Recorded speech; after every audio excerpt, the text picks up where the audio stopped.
Hello everyone, आप लोगों का स्वागत है मेरे एक और वीडियो में। आज का जो टॉपिक होने वाला है वो होने वाला है yearly current affairs 2024 set number 4।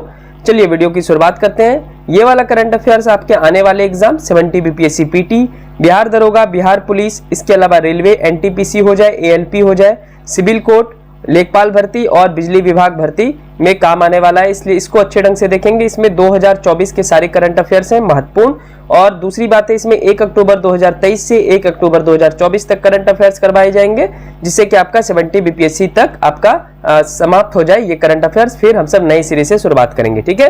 तो चलिए आज की इस वाले टॉपिक की शुरुआत करते हैं। चैनल पे नए हैं तो चैनल को सब्सक्राइब कर लेंगे और एक लाइक कर लेंगे। टॉपिक है लोकसभा के पुनः अध्यक्ष ओम बिरला को पुनः बनाया गया, यानी ये पिछली बार भी अध्यक्ष बने होंगे, तो लोकसभा के पुनः अध्यक्ष बन गए ओम बिरला। 26 जून 2024 को इन्हें चुना गया। इनके विरोधी थे सुरेश, ये कांग्रेस पार्टी से थे। ओम बिरला कोटा राजस्थान से लोकसभा चुनाव जीत कर आए हैं, तो इसको याद रखेंगे आप। लगातार 2 बार निर्वाचित होने वाले ये बलराम झाकड़ के बाद दूसरे लोकसभा अध्यक्ष बन गए, तो बहुत ही महत्वपूर्ण है। लोकसभा के वर्तमान में अध्यक्ष कौन है? ओम बिरला। इनकी कंस्टिट्यूंसी याद रखिएगा, कोटा राजस्थान है, ठीक है। चलिए दूसरा जो है लोकसभा में प्रोटम स्पीकर की बात करते हैं। तो प्रोटम स्पीकर जो है वो भर्तहरि महराब को चुना गया है। ये बीजेपी के नेता है। ये लगातार 7 बार कटक लोकसभा क्षेत्र से निर्वाचित हुए हैं। उसके बाद टॉपिक है संयुक्त राष्ट्र संघ के महासभा के 79वें सत्र के लिए अध्यक्ष चुने गए हैं, और 79वें सत्र के लिए जो अध्यक्ष बनाए गए हैं संयुक्त राष्ट्र संघ में, उनका नाम है फिलेमांग यांग। ये कैमरून के रहने वाले हैं। 79वें सत्र की शुरुआत 10 सितंबर 2024 से होंगे, और 78वें सत्र के अध्यक्ष कौन थे? डेनिस फ्रांसीसी का स्थान इन्होंने लिया। तो याद रखेंगे 78वें सत्र भी पूछा जा सकता है, तो 78वें सत्र के अध्यक्ष थे डेनिस फ्रांसीसी, और 79वें सत्र के बनाए गए हैं संयुक्त राष्ट्र महासभा के अध्यक्ष फिलेमान यांग। ये कैमरून के हैं। और 19वां सत्र कब से शुरू होगा? मतलब 79वां सत्र कब से शुरू होगा? 10 सितंबर 2024 से शुरू होगा। नेक्स्ट करंट अफेयर्स का टॉपिक है इस्पात पर अंतर्राष्ट्रीय सम्मेलन। तो रांची स्थित कंपनी मेकॉन्ग लिमिटेड प्लस भारतीय इस्पात प्राधिकरण सेल के साथ मिलकर इस्पात पर 2 दिवसीय अंतर्राष्ट्रीय सम्मेलन का आयोजन रांची झारखंड में 30 से 31 मई 2024 को किया गया। तो याद रखेंगे इस्पात पर अंतर्राष्ट्रीय सम्मेलन कहाँ हुआ है? रांची झारखंड में हुआ है। इस्पात मंत्रालय के आयोजन में इस सम्मेलन का फोकस पूंजीगत वस्तुओं पर था, ठीक है। बस आपको यही याद रखना है कि इस्पात पर अंतर्राष्ट्रीय सम्मेलन रांची झारखंड में हुआ था।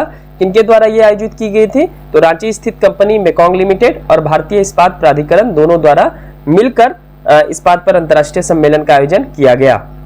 इस करंट अफेयर्स की खास बात है कि इसमें न्यूज़पेपर के भी आर्टिकल्स के करंट अफेयर्स छपे रहते हैं। तो लास्ट में हम सब देखते हैं अखबार के करंट अफेयर्स, ठीक है। चलिए नेक्स्ट करंट अफेयर्स है यूनेस्को प्रिक्स वर्सेल पुरस्कार 2024। यह पुरस्कार श्रेष्ठ वास्तुकला एवं डिजाइन वाली परियोजनाओं के लिए दिए जाते हैं। 2024 में यह पुरस्कार संग्रहालय श्रेणी में दिए जाएंगे। विश्व के 7 कलात्मक संग्रहालय को सूचीबद्ध किया गया है, मतलब पूरे वर्ल्ड में 7 जो आर्किटेक्चर है, कलात्मक संग्रहालय है, उसको सूचीबद्ध किया गया है। उसमें से भारत का भी एक है। तो भारत में कौन सा है, इसको आपको याद रखना है। इसमें भारत के गुजरात में 2001 में विनाशकारी भूकंप में मारे गए लोगों की स्मृति पर भुज में बनाया गया स्मृति वन भूकंप स्मारक संग्रहालय को शामिल किया गया है। तो यूनेस्को प्रिक्स वर्सेल पुरस्कार 2024 में किसे शामिल किया गया है? तो भारत के गुजरात में जो भूकंप आया था उसमें जो लोग मारे गए थे उनकी स्मृति में जो स्मृति वन भूकंप स्मारक संग्रहालय बनाया गया है, इसको शामिल किया गया है। तो आप इसके याद रखेंगे। मतलब इस पुरस्कार अभी पुरस्कार दिया गया नहीं है, इसको शामिल किया गया है। पुरस्कार नवंबर 2024 में दिया जाएगा, ठीक है। चलिए नेक्स्ट है करंट अफेयर्स साहित्य अकादमी बाल साहित्य पुरस्कार 2024। 24 विभिन्न भाषाओं के लिए साहित्य कृतियों के लेखकों को उनकी रचनाओं के लिए साहित्य अकादमी द्वारा 15 जून 2024 को बाल साहित्य पुरस्कार दिया गया। हिंदी भाषा में देवेंद्र कुमार को दिया गया है। इनकी कृति थी 51 बाल कहानियां। अंग्रेजी भाषा में दिया गया है नंदनी सेन गुप्ता को the blue horse and other amazing animals from India history, ठीक है, इंडियन हिस्ट्री। इनके लिए इन्हें नंदनी सेन गुप्ता को अंग्रेजी भाषा में मिला है, और हिंदी भाषा में देवेंद्र कुमार को मिला है। क्या मिला है? तो साहित्य अकादमी बाल साहित्य पुरस्कार 2024, ठीक है, इसको भूलना नहीं है। पढ़ते हैं नेक्स्ट करंट अफेयर्स की ओर। टॉपिक है देश के नए थल सेना अध्यक्ष। तो देश के नए थल सेना अध्यक्ष लेफ्टिनेंट जनरल उपेंद्र द्विवेदी बने हैं। इन्होंने जनरल मनोज पांडे का स्थान लिया, ठीक है। तो ये सब भी क्वेश्चन आ सकता है, फैक्चुअल क्वेश्चन। टॉपिक प्रधानमंत्री के प्रधान सचिव भी नियुक्त हुए हैं। तो 13 जून 2024 को प्रधानमंत्री के प्रधान सचिव पद पर प्रमोद कुमार मिश्रा को पुनः नियुक्त किया गया है। यानी 2019 में भी प्रधान सचिव प्रधानमंत्री के प्रमोद कुमार मिश्रा ही थे और अभी भी 13 जून 2024 से इन्हें पुनः नियुक्त कर दिया गया है। तो सितंबर 2019 में प्रधानमंत्री मोदी के पूर्व कार्यकाल में यही प्रधान सचिव थे और अभी भी यही प्रधान सचिव रहेंगे, प्रमोद कुमार मिश्रा। चलिए नेक्स्ट करंट अफेयर्स के टॉपिक है, भारत में नेपाल के नए राजदूत बने हैं। लोक दर्शन रंगमी को भारत में अपना नया राजदूत नेपाल सरकार द्वारा बनाया गया है। इस पद पर पहले शंकर शर्मा थे, ठीक है, तो इनका स्थान लेंगे लोक दर्शन रंगमी। टॉपिक है खुफिया ब्यूरो, जिसको इंटेलिजेंस ब्यूरो भी आप बोल सकते हैं। तो खुफिया ब्यूरो यानी इंटेलिजेंस ब्यूरो के निदेशक तपन कुमार डेका के कार्यकाल में 1 वर्ष की वृद्धि कर दी गई है। यानी आपसे क्वेश्चन आ सकता है कि खुफिया ब्यूरो के अभी वर्तमान में निदेशक कौन है, तो तपन कुमार डेका। चर्चा में रहा ERAM क्या है, तो ERAM का फुल फॉर्म है एक्सचेंज रेट ऑटोमेशन मॉड्यूल, ठीक है। आयातकों एवं निर्यातकों के कारोबार में आसानी के लिए 22 मुद्राओं के विनिमय दरों की जानकारी के लिए मैनुअल प्रक्रिया के स्थान पर एक नई स्वचालित प्रणाली का शुभारंभ केंद्रीय अप्रत्यक्ष कर एवं सीमा शुल्क बोर्ड, यानी ये जो ERAM यानी एक्सचेंज रेट ऑटोमेशन मॉड्यूल को लाया गया है, इसे लाया गया है केंद्रीय अप्रत्यक्ष कर एवं सीमा शुल्क बोर्ड द्वारा 4 जुलाई 2024 को। इसके अंतर्गत स्वचालित प्रणाली के तहत आयातकों एवं निर्यातकों के लिए नई विनिमय दर महीने में 2 बार, महीने के पहले और तीसरे गुरुवार को लाई जाएंगे, ठीक है। तो ये इजी है, एक्सचेंज रेट ऑटोमेशन मॉड्यूल इसको बोलते हैं। चलिए नेक्स्ट क्वेश्चन हम सब देखते हैं। टॉपिक है आरबीआई ने बैंक ऑफ इंग्लैंड के पास अपने स्वर्ण भंडार से 100 टन स्वर्ण वापस मंगवाया। क्या है ये मैटर, तो भारतीय रिजर्व बैंक अपने स्वर्ण भंडार को कुछ अपने पास रखता है, जबकि ये 2 जगह bank of England, bank of international settlements, इन दोनों के पास भी अपना स्वर्ण भंडार रखता है। आरबीआई का विदेश में 413.8 टन स्वर्ण था, जिसमें से 100.3 स्वर्ण रिजर्व बैंक ने बैंक ऑफ इंग्लैंड से मई 2024 में वापस मंगवा लिया। इसको याद रखेंगे, बैंक ऑफ इंग्लैंड से मंगवाया है। मार्च 2024 के अंत तक रिजर्व बैंक के पास कुल 822.1 टन स्वर्ण था, ठीक है। ये स्वर्ण 413.8 आरबीआई की विदेश में था और टोटल मिलाकर के कितना था, 822.1 टन स्वर्ण था। चलिए नेक्स्ट देखते हैं इसी में, जिसमें 308 टन स्वर्ण करेंसी नोटों के निर्गमन के लिए बैकअप के रूप में था। शेष 514.1 टन परिसंपत्ति के रूप में उसके पास था। 1991 के बाद यह पहला अवसर है जब बाहर जमा स्वर्ण देश में मंगवाया गया था। 1991 में मंगवाए गए थे 46 टन के आसपास स्वर्ण, और अब फिर 1991 के बाद पहली बार मंगवाया गया है, ठीक है, 100.3 टन स्वर्ण। चलिए नेक्स्ट देखते हैं हम सब। चंद्रमा से मिट्टी व चट्टान के नमूने लेकर सुरक्षित पृथ्वी पर लौटा चीन का चांग E6 लूनर प्रोब। समझेंगे, ये बहुत ही महत्वपूर्ण क्वेश्चन है, आने वाले एग्जाम में यहां से प्रश्न बनेंगे। चीन के हैनान प्रांत स्थित वैनचांग अंतरिक्ष प्रक्षेपण स्थल से 3 मई 2024 को लूनर प्रोब मॉड्यूल चांग E6 को लॉन्च किया गया था। इसे लॉन्ग मार्च 5Y8 रॉकेट के जरिए लॉन्च किया गया था। 53 दिन का ये मिशन था और 53 दिन के मिशन के बाद यह 25 जून 2024 को पृथ्वी पर लौट आया। मंगोलिया क्षेत्र में ये लौटा, ठीक है, जहाँ पे चाइनीज के जितने भी वैज्ञानिक थे उन्होंने जो भी मिट्टी चंद्रमा से लाया गया और चट्टान लाया गया उसको कलेक्ट किया। अभी इसमें और भी बहुत कुछ जानेंगे। चलिए आगे बढ़ते हैं। चंद्रमा की सतह से लगभग 2 किग्रा मिट्टी व चट्टान के टुकड़े के नमूने लेकर आया। ऐसा पहले भी किया जा चुका है। पहले एक बार सोवियत संघ, अमेरिका और चीन द्वारा 2020 में एक मिशन के दौरान ये किया गया था, लेकिन इस बार क्या अलग किया गया है, तो चांग E6 ने चांद के दूर के हिस्से से सैंपल जुटाया है जो निकट वाले हिस्से से बहुत अलग है। ऐसा करने वाला चीन पहला देश बन गया है। चांग E6 लूनर प्रोब में 4 मॉड्यूल लगे हुए हैं। एक लैंडर लगा हुआ है, लैंडर मतलब होता है जो कि लैंड करेगा आपके चंद्रमा के धरती के ऊपर। एक रिटर्न कैप्सूल लगा हुआ था, एक ऑर्बिटर और एक एसेंडर। लैंडर द्वारा ले जाए जाने वाला एक छोटा रॉकेट, इसको एक एसेंडर बोलते हैं। तो आपसे पूछ लेगा क्वेश्चन में कि चांग E6 में कितने मॉड्यूल लगे हुए थे, तो 4 मॉड्यूल लगे हुए थे, जिसमें एक लैंडर, एक रिटर्न कैप्सूल, एक ऑर्बिटर और एक एसेंडर, ठीक है। सेशन अच्छी लग रही तो सब्सक्राइब जरूर कर लेंगे चैनल को। चलिए नेक्स्ट टॉपिक है, पीएम किसान सम्मान निधि की 17वीं किस्त जारी। पीएम किसान सम्मान निधि योजना की शुरुआत जो है, इसकी जो स्थापना है वो 1 दिसंबर 2018 को की गई थी, पर इस योजना की शुरुआत 24 फरवरी 2019 को उत्तर प्रदेश के गोरखपुर से की गई थी। प्रधानमंत्री किसान सम्मान निधि योजना की 2000 रुपए इसमें दिए जाते हैं, तो 2000 रुपए की 17वीं किस्त 9.26 करोड़ से अधिक लाभार्थी किसानों के बैंक खाते में 18 जून 2024 को सीधे ट्रांसफर किया गया। 2000 रुपया दिया गया है। टोटल 3 किस्त दिया जाता है साल में, तो 2-2 हजार का, ठीक है। इस प्रकार 2023-24 के अंत तक कुल मिलाकर 3.03 लाख करोड़ की राशि 11 करोड़ से अधिक लाभार्थियों को दिए जा चुके हैं। ये जो 17वीं किस्त है, ये प्रधानमंत्री अपने निर्वाचन क्षेत्र वाराणसी में सेवापुरी में आयोजित एक किसान सम्मान में 9.26 करोड़ पात्र किसानों के खाते में किस्त के तहत लगभग 20,000 करोड़ की राशि उन्हें हस्तांतरित किया, ठीक है। तो इससे एक और आप करंट अफेयर्स याद रखेंगे कि पीएम मोदी का निर्वाचन क्षेत्र कहाँ है, वाराणसी है, ठीक है। टॉपिक बहुत ही ये वाला महत्वपूर्ण है। महाराष्ट्र में एक नया बंदरगाह वधावन के निर्माण को मंजूरी मिली है, ठीक है। क्या रीजन पड़ा, इसके निर्माण की मंजूरी की क्यों आवश्यकता पड़ी है? तो विश्व में कंटेनर जहाज के लगातार बढ़ते आकार को देखते हुए देश में पश्चिमी तट पर एक और डीप ड्राफ्ट कंटेनर बंदरगाह की आवश्यकता पड़ी। चलिए नेक्स्ट पॉइंट हम सब देखते हैं। इसमें महाराष्ट्र में दहानू के निकट वधावन में एक बड़े बंदरगाह के निर्माण के लिए 19 जून 2024 को केंद्रीय मंत्रिमंडल द्वारा मंजूरी दी गई। अभी जो वर्तमान परिस्थिति है, तो देश में सबसे बड़े कंटेनर बंदरगाह जवाहरलाल नेहरू पोर्ट ट्रस्ट व मुद्रान है। वधावन बंदरगाह का निर्माण वधावन पोर्ट प्रोजेक्ट लिमिटेड द्वारा किया जाएगा, जिसमें 2 अथॉरिटी की हिस्सेदारी रहेगी। Jawaharlal Nehru port authority 74%, Maharashtra maritime board की हिस्सेदारी 26% है। कुल परियोजना की लागत कितनी है? तो 76,220 करोड़ अनुमानित है, इससे अधिक भी लग सकता है, ठीक है। तो याद रखेंगे एक बंदरगाह बनेगा जो कि विश्व लेवल पे बनेगा, विश्व में से एक बंदरगाह बनेगा और टॉप 10 जो विश्व का बंदरगाह है उसमें वधावन महाराष्ट्र बंदरगाह को शामिल किया जाएगा, इतना बड़ा बनेगा, ठीक है।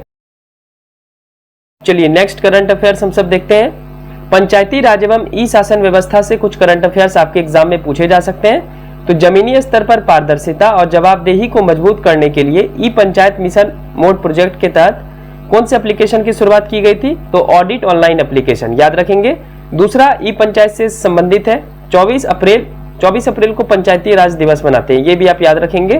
तो 24 अप्रैल 2020 को ई पंचायत मिशन मोड प्रोजेक्ट के तहत एक एप्लीकेशन लॉन्च किया गया जिसका क्या नाम है? ई ग्राम स्वराज एप्लीकेशन, ठीक है। उसके बाद है तीसरा नंबर, डिजिटल इंडिया के लक्ष्य को प्राप्त करने के लिए देश के सभी ग्राम पंचायतों में एक ग्राम पंचायत को ब्रॉडबैंड से जोड़ने के लिए एक परियोजना की शुरुआत की गई जिसका नाम है भारत नेट परियोजना, ठीक है। चौथा है, पंचायती राज मंत्रालय ने कितनी सेवाओं को डिलीवरी करने के लिए एक आदर्श पंचायत नागरिक चार्टर तैयार किया है? तो 29 क्षेत्र। टॉपिक ये वाला सबसे महत्वपूर्ण है, एकलव्य आदर्श आवासीय विद्यालय, ठीक है, सिर्फ विद्यालय है। शुरुआत इसकी 1997-1998 में की गई। जनजातीय मामले के मंत्रालय के अंतर्गत यह आता है। भारतीय संविधान के अनुच्छेद 275(1) के तहत अनुदान से एकलव्य मॉडल आवासीय विद्यालय की स्थापना की गई। चलिए वर्तमान में क्या किया जाएगा इस परियोजना के अंतर्गत? तो एकलव्य मॉडल आवासीय विश्वविद्यालय के अंतर्गत 38,800 शिक्षकों और सहायक कर्मियों को 3 वर्षों में नियुक्त किया जाएगा। जनजातीय मामलों के इसके विकास के लिए माइक्रोसॉफ्ट के साथ 2021 में ही समझौता किया था। एक क्वेश्चन आपके एग्जाम में अनडाउटली आ सकता है। क्या क्वेश्चन है? भारतीय रेलवे ने जम्मू कश्मीर में किस नदी पर बने विश्व के सबसे ऊंचे आर्क रेल पुल पर ट्रायल रन किया, ट्रेन को दौड़ाया, ठीक है, इंजन जो बोलते हैं। तो ये है चिनाब नदी, जम्मू कश्मीर में चिनाब नदी, और ये पूरे विश्व का सबसे ऊंचा रेलवे पुल है, ये भी आप याद रखेंगे। तो ये क्वेश्चन आगे आने वाले फ्यूचर में पूछा जा सकता है। चलिए यहाँ से हम सब न्यूज़पेपर के कुछ करंट अफेयर्स देखेंगे। और पेरिस ओलंपिक जो शुरू हो रहा है, तो इसमें लास्ट में मैं जब पेरिस ओलंपिक शुरू हो जाएगा तो एक पेरिस ओलंपिक से रिलेटेड जो भी करंट अफेयर्स डेली के बनेंगे वो मैं इसी वीडियो में ऐड कर दूंगा, ठीक है। चलिए देखते हैं 1 जुलाई 2024 के करंट अफेयर्स, और इसमें 27 जुलाई 2024 के करंट अफेयर्स भी देखेंगे, यानी आज के दिन का भी। तो सबसे पहले जापान की आईटी कंपनी ने IIIT भागलपुर करेगा समझौता, इसके साथ समझौता किया है। IIIT भागलपुर छात्रों की बेहतर भविष्य को लेकर काम कर रहा है। इसके लिए इन्होंने जापान की ह्यूमन रिसोर्सेज आईटी कंपनी के साथ समझौता किया है, इसको याद रखेंगे। एक क्वेश्चन आपसे पूछा जा सकता है, ये न्यूज़पेपर में था, मुझे लगा इंटरेस्टिंग है। हाल ही में किस देश के राष्ट्रपति लुइस आर्से पर लोकप्रियता बढ़ाने के लिए खुद के खिलाफ तख्तापलट की साजिश करने का आरोप लगा है? तो ये बोलिविया के राष्ट्रपति हैं। ये पॉपुलर होने के चक्कर में इन पे आरोप लगाया जा रहा है कि ये खुद से अपने ही कंट्री में तख्तापलट कर रहे हैं, खुद के ही सत्ता का, ठीक है। तो इंटरेस्टिंग क्वेश्चन है, आ सकता है। आगे बढ़ते हैं, ठीक है। हाल ही में चर्चा में रहा माउंट हल्ला इंस्टेंट नूडल्स, जिसके कारण पर्यावरण नुकसान का सामना करना पड़ रहा है। यह किस देश में अवस्थित है? तो ये दक्षिण कोरिया का सबसे ऊंचा पर्वत है। एक्चुअल में इस पर्वत पे बहुत ज्यादा शरणार्थी जाते हैं, तो वहां पे कभी प्लास्टिक जला देते हैं, पिकनिक पार्टी करते हैं, धूम्रपान करते हैं, भोजन व कचरा करते हैं, तो इसलिए वहां पे पर्यावरण नुकसान हो रहा है। जिस वजह से ये कंट्री काफी परेशान है, पर्यावरण नुकसान का सामना करना पड़ रहा है इस देश में। तो आपसे क्वेश्चन पूछा जा सकता है कि माउंट हल्ला इंस्टेंट नूडल्स किस देश का पर्वत है? तो दक्षिण कोरिया का पर्वत है। टॉपिक है पटना में मेट्रो। तो पटना मेट्रो वाला कॉरिडोर अप्रैल 2026 में शुरू होगा, इसको याद रखेंगे आप सब। चलिए आगे बढ़ते हैं हम सब। इस संबंध में नगर विकास विभाग प्रस्ताव तैयार कर रहा है। मेट्रो का पहला कॉरिडोर दानापुर से खेमनीचक 18 किलोमीटर तक रहेगा। इसमें कुल 14 मेट्रो स्टेशन बनाए जाएंगे, ठीक है, इसको याद रखेंगे। और 2026 में शुरू होगा पटना में मेट्रो स्टेशन। काम काफी तेजी से हो रहा था क्योंकि मैं इधर गया था पटना, तो मैं देख रहा था। चलिए आगे बढ़ते हैं हम सब। टॉपिक है आपका ओलंपिक से ठीक पहले फ्रांस के रेल नेटवर्क पर हमला। आप सबको पता है पेरिस ओलंपिक 2024 फ्रांस की राजधानी पेरिस में हो रहा है। तो पेरिस में हो रहे 39वें ओलंपिक के शुक्रवार को उद्घाटन के कुछ घंटे पहले फ्रांस में हुई हाई स्पीड रेल नेटवर्क पर हमला हो गया। तो ये याद रखेंगे आप सब। सबसे पहले क्या याद रखेंगे कि पेरिस ओलंपिक हो कहाँ रहा है, मतलब 2024 का ओलंपिक हो कहाँ रहा है? तो पेरिस फ्रांस में हो रहा है और यहाँ पे हमला हुआ है। तो और न्यूज में आ गया। फ्रांस के वर्तमान प्रधानमंत्री गैब्रियल अटल है और राष्ट्रपति एमेनुअल मैक्रोन है। वर्ष 2028 में ओलंपिक लॉस एंजलिस अमेरिका में होगा और इसी पेरिस ओलंपिक में जो भी खेल से रिलेटेड जो भी डेली अपडेट होंगे वो मैं आपको इसी करंट अफेयर्स में पढ़ाते चलूंगा, जिससे आपका पेरिस ओलंपिक का करंट अफेयर्स भी कंप्लीट हो जाए और आप अचानक अगर आप याद करेंगे फिर आपसे याद होगा नहीं, ठीक है। तो डेली हम सब फ्रांस का पेरिस ओलंपिक पे नजर रखेंगे थोड़ा बहुत। चलिए नेक्स्ट टॉपिक है दक्षिण पूर्व एशिया देशों की बैठक। तो दक्षिण पूर्व एशिया देशों के संगठन आसियान की बैठक 2024 में लाओस में हो रहा है। बैठक में उद्घाटन सत्र में विदेश मंत्री एस जयशंकर ने भारत का प्रतिनिधित्व किया। एस जयशंकर ने कहा आसियान भारत की एक्ट ईस्ट पॉलिसी और हिंद प्रशांत दृष्टिकोण की आधारशिला है। तो अभी आपको याद रखना है आसियान की बैठक कहाँ हो रही है? लाओस में हो रहा है 2024 का। और हम सबके इधर से प्रतिनिधित्व किनके द्वारा किया गया है? तो डॉक्टर एस जयशंकर द्वारा किया गया है। आगे बढ़ते हैं हम सब। टॉपिक है आपका संविधान हत्या दिवस। बहुत ही न्यूज में है। केंद्र सरकार ने 25 जून को संविधान हत्या दिवस घोषित किया है। तो इसके एवज में कुछ दिल्ली हाईकोर्ट में केस रजिस्टर्ड किया गया था। तो अब दिल्ली हाईकोर्ट ने इसे खारिज कर दिया है, जिनके द्वारा ये केस रजिस्टर्ड किया गया था। तो किनकी पीठ द्वारा? तो मनमोहन की अध्यक्षता में, यानी मुख्य न्यायाधीश मनमोहन की अध्यक्षता वाली पीठ ने इन्हें खारिज कर दिया है। संविधान हत्या दिवस मुख्यतः आपातकाल की घोषणा के विरुद्ध नहीं है, बल्कि आपातकाल जब लगाया गया था इंदिरा गांधी के समय में, तो उस समय सत्ता का किस प्रकार दुरुपयोग किया गया था, बहुत सारे नेताओं को जेल में डाल दिया गया था। तो इसी एवज में संविधान हत्या दिवस बनाने की गुजारिश केंद्र सरकार द्वारा की गई है 25 जून को, याद रखेंगे आप सब। चलिए आज के करंट अफेयर्स का आखिरी करंट अफेयर्स, ये सारा 27 जुलाई 2024 का करंट अफेयर्स है। बहुत ही ये महत्वपूर्ण करंट अफेयर्स है, ठीक है। असम के मैदाम को मिला विश्व धरोहर का दर्जा। असम की शिवसागर जिले में अहोम राजवंश की टीला सभागार प्रणाली मैदाम को यूनेस्को की विश्व धरोहर सूची में शामिल किया गया है। यह पूर्वोत्तर की पहली प्रतिष्ठित सांस्कृतिक संपत्ति बन गई है। दिल्ली के भारत मंडपम में चल रहे विश्व धरोहर समिति के 46वें सत्र में यह उपलब्धि हम सबको हासिल हुआ है। अब विश्व धरोहर की सूची में कितने भारत स्मारकों की संख्या हो गई है भारत का? तो 43 स्मारक भारत के शामिल हो चुके हैं। चलिए आगे बढ़ते हैं हम सब।